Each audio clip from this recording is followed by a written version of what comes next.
बोलिए गणेश भगवान की जय, बोलिए चौथ माता की जय हो।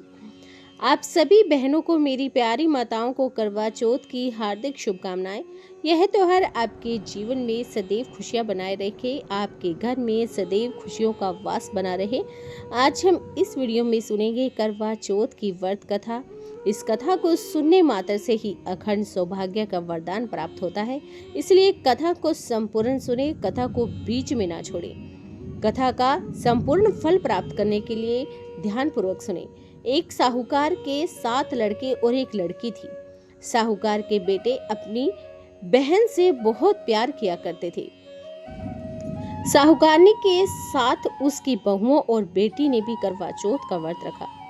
चौथ के व्रत में चांद देखकर ही व्रत खोलते हैं। रात को जब साहूकार के लड़के भोजन करने लगे तो उन्होंने अपनी बहन से भोजन करने के लिए कहा। इस पर बहन ने बताया कि आज उनका करवा चौथ का व्रत है और वह खाना चंद्रमा को अर्घ देकर ही व्रत खोलेगी और कुछ भी नहीं खाएगी। सबसे छोटे भाई को अपनी बहन की इस हालत को देखा नहीं गया और वह दूर पेड़ पर एक दीपक जलाकर चलनी की ओट में रख दिया। दूर से बहन को दिखाता है और चलनी की ओट में रखा दीपक चांद की तरह लगता है।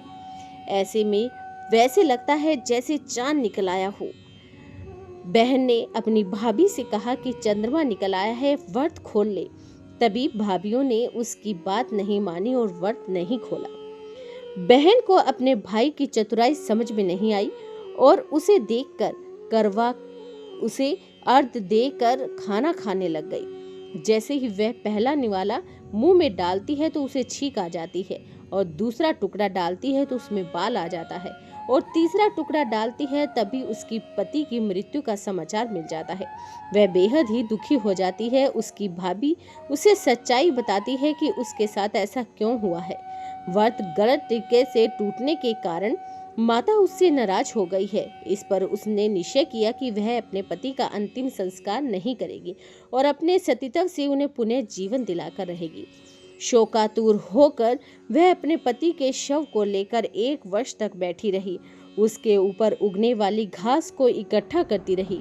उसने पूरे साल चतुर्थी का व्रत किया और अगले साल कार्तिक कृष्ण चतुर्थी फिर से आने पर उसने विधि विधान से करवा चौथ का व्रत किया। शाम को सुहागिनों से अनुरोध करती है कि यम की सुई लो, प्रिय की सुई दो, मुझे भी अपनी जैसी सुहागिन बना दो। जिसके फलस्वरूप करवा माता और गणेश जी के आशीर्वाद से उसका पति पुनः जीवित हो जाता है। हे गणपति जी महाराज, हे करवा चौथ माता, जैसे आपने उसकी सुनी वैसे सभी की सुनना। बोलिए चौथ माता की जय हो। आइए सुनते हैं करवा चौथ की दूसरी कहानी। करवा देवी अपने पति के साथ तुंगध्वज नदी के पास रहती थी। एक दिन उनके पति नदी में स्नान करने गए।